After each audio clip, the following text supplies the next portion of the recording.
Primary school মুসলমানদের ট্যাক্সের পয়সায় চলে, মুসলমানদের সন্তানরা সেখানে পড়ে, মুসলমানদের ট্যাক্সের পয়সায় সেখানকার ভবন তৈরি হয়, টিচারদের বেতন হয়, সব আমাদের ট্যাক্সের পয়সায় হয়।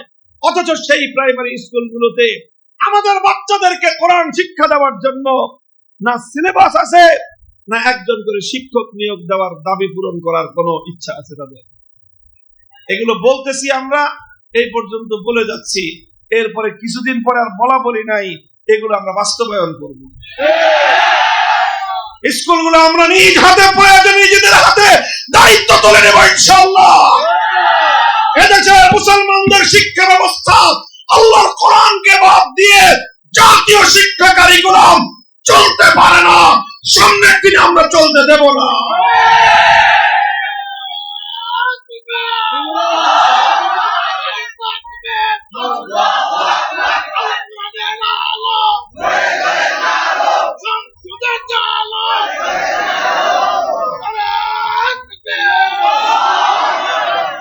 কাজেই তিলাওয়াতে কিতাবুল্লাহ উলামায়ে কেরাম নিজেদের দায়িত্বে করছেন, আলেম সমাজ আমরা নিজেরটা খেয়ে নিজেরটা পড়ে আমাদের ভক্ত অনুরক্তদের সহযোগিতায় রাষ্ট্রের কোন ধরনের পার্টিসিপেশন ছাড়া, উইদাউট এনি পার্টিসিপেশন, তোমাদের কোন ধরনের অংশগ্রহণ ছাড়া কোটি কোটি মুসলমানের সন্তানদেরকে আমরা শিক্ষিত করতেছি, কোরআনের শিক্ষা দিচ্ছি, অন্যান্য শিক্ষা দিচ্ছি।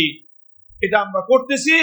আমাদের পরবর্তী স্টেপ হলো আমরা তো আমাদেরটা করবো ইনশাআল্লাহ, জাতীয় শিক্ষা কারিকুলাম প্রাথমিক প্রাইমারি স্কুলগুলো কোরআনী শিক্ষা থেকে শূন্য থাকতে দেওয়া হবে না। আমরা আজ্ঞা বাঁধতেছি ইনশাআল্লাহ, আমরা সেই প্রস্তুতি নিচ্ছি। আমরা আমাদের এই জাতিকে যারা এই আগ্রাসন যারা চালাতে চায়, কালচারাল আগ্রাসন, সাংস্কৃতিক আগ্রাসন, আমাদের সন্তানদের এই জাতির মগজ ধোলাই করতে চায়, এই বিজাতীয় আগ্রাসন থেকে, আধিপত্যবাদী শক্তির আগ্রাসন থেকে এই জাতির আগামী প্রজন্মকে রক্ষা করতে হলে তাদেরকে শুরু থেকেই তাদের মন মস্তিষ্কের মধ্যে আগ্রাসন বিরোধী প্রোটেকশন কোরআনের শিক্ষা দিয়ে দিতে হবে। কোরআনের শিক্ষাকে আমি কি বললাম? আগ্রাসন বিরোধী প্রোটেকশন। তুমি যতই আগ্রাসন চালাও, কোরআনের যদি শিক্ষা থাকে সেটা তোমার সমস্ত আগ্রাসন থেকে আমাদের সন্তানদেরকে প্রোটেক্ট করবে ইনশাআল্লাহ। ভাই, আমি বারবার অন্য সাবজেক্টে যাই, আবার ফিরে ফিরে আমাকে আমার এই জায়গায় নিয়ে আসে আমার আবেগ, আমার ভালোবাসা কোরআনের প্রতি এবং উম্মতের প্রতি আমাদের যে দায়িত্ববোধ, সেটা আমাকে বারবার এখানে নিয়ে আসতেছে কথাটা। আমি আপনাদেরকে বলি, প্রত্যেকে যার যার জায়গা থেকে, আপনি হতে পারেন স্কুলের টিচার, আপনি হতে পারেন কলেজের শিক্ষক, আপনি হতে পারেন কলেজের বা স্কুলের গভর্নিং বডির সদস্য, একজন পরিচালনা পরিষদ সদস্য হতে পারেন। আপনারা আপনাদের জায়গা থেকে উদ্যোগগুলি গ্রহণ করেন, আপনারা আপনাদের জায়গা থেকে উদ্যোগগুলো গ্রহণ করেন, আলেম ওলামাদের হাতকে শক্তিশালী করেন।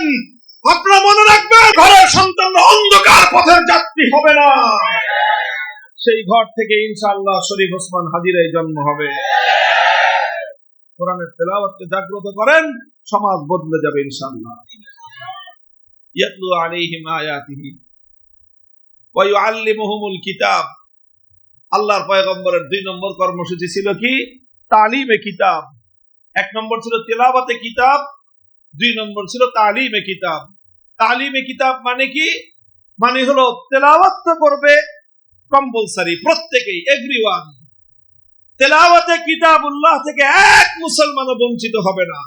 100% মুসলমান 100% কোরআনের তেলাওয়াতকারী হবে।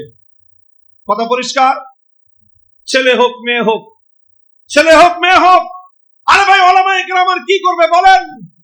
যত রকম আয়োজন থাকতে পারে মুসলমানের সন্তানকে কোরআনের তেলাওয়াত শিক্ষার জন্য, আলেম ওলামারা সব রকম ব্যবস্থা করেছে। আজকাল ওলামায়ে কেরাম মেহনত করে আফটার স্কুল মাকতাব করেছে।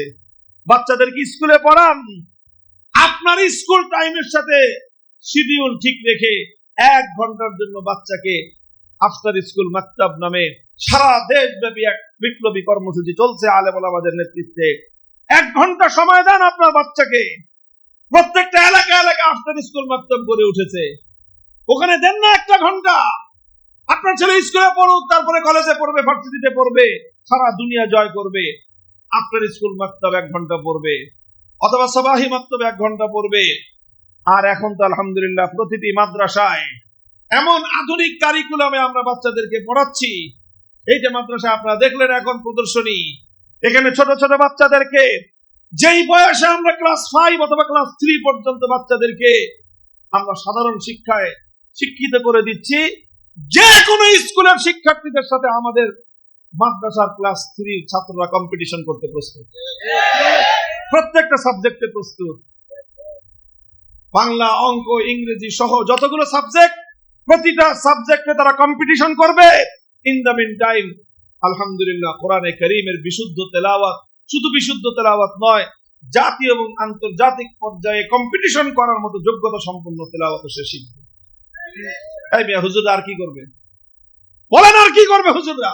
সব দোষ তো হুজুরদের। হুজুররা পাঞ্জাবি বড় বড় পরে জামা, দেশে কাপড়ের দাম বাড়ায় দিচ্ছে, তাই না? হুজুরদের কোনো প্রোডাক্টিভিটি নাই। ইংলিশে বলে মাঝে মাঝে, আবার ওই যে মাঝখানে একটা বের হয়েছিল না, আব্দুল লতিফ সিদ্দিকী,